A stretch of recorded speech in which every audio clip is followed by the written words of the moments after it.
on a découpé la tête d'un roi pour arrêter théoriquement les privilèges, mais en fait on est toujours dedans. Parce que c'est un président, il devrait être intouchable. Le Parisien, Voilà. en jogging, il n'a pas choisi de mettre un short aujourd'hui. Non, c'est des vêtements techniques de jogging, de jogger si on peut dire. Et puis voilà. Sérieusement, c'est vrai qu'il y a une question d'image, Christophe Barbier. Bien sûr. Un ancien président de la République. Bien sûr, c'est extrêmement humiliant d'être condamné, d'avoir ainsi un bracelet électronique, ça rapproche de toute une série de voyous. Ça y est, on est tranquille, ils ont payé sur bracelet électronique, la France peut rester. On a plus c'est catastrophique ce qui se passe en France.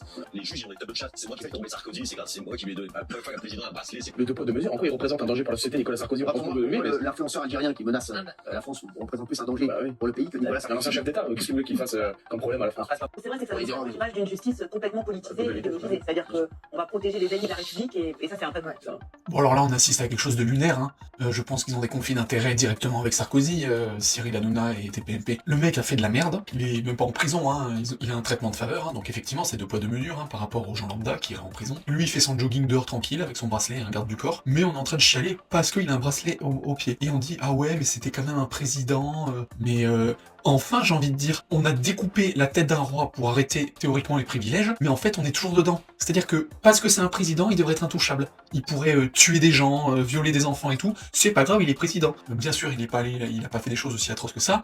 Mais je veux dire, les magouilles qu'il a fait avec Kadhafi et la Libye, je suis désolé, mais ça mérite d'aller en tôle. Surtout qu'après l'autre, il dit oui, non mais en quoi il représente un danger sous prétexte parce qu'ils utilisent le deux poids deux mesures par rapport à effectivement des OQTF qui vont pas en tôle ou qui sont pas expulsés. Alors ça, je suis complètement d'accord avec eux. Pour moi, la justice, elle est trop laxiste et il faudrait vraiment un truc beaucoup plus strict et sévère. Mais c'est pas parce qu'on est laxiste avec des gens qu'il faut l'être avec tout le monde.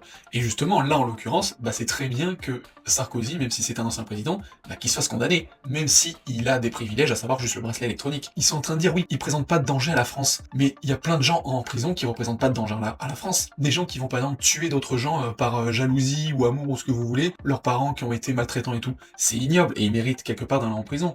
Mais ils méritent pas de danger pour la société en tant que telle, dans le sens où c'est des actes précis qu'ils ont fait, c'est pas genre des fous qui vont tuer des gens dans la rue à hasard. Et pareil pour des gens qui vont braquer des banques, ou des gens qui vont détourner de l'argent, ils vont aller en prison, pourtant c'est pas des dangers directs à la société. Et donc là Sarkozy c'est pareil, et puis en plus si on va aller un peu plus loin, si Sarkozy ça a été un danger pour la France, parce que toutes les magouilles qu'il a fait, notamment là avec la Libye, le fait que la France a aidé par les États-Unis, ont renversé le gouvernement de Kadhafi, et ont restauré un régime beaucoup plus islamiste radical, en fait tous les problèmes qu'on a en France découlent de nos politiques. Donc bien sûr que les politiques ils doivent payer pour ça. Donc le fait de dire non, ils posent pas de problème à la France, si on a des problèmes, notamment d'insécurité, parce que c'est leur sujet de base, TPMP, c'est aussi en partie à cause des politiques, et en l'occurrence de Sarkozy. Donc voilà, ils sont complètement à côté de la plaque, mais je pense que avoir ce discours-là, c'est ou d'être en conflit d'intérêts avec ces gens-là, ou alors c'est juste que c'est des pauvres types qui sont nostalgiques du Moyen-Âge et de leur roi, quoi.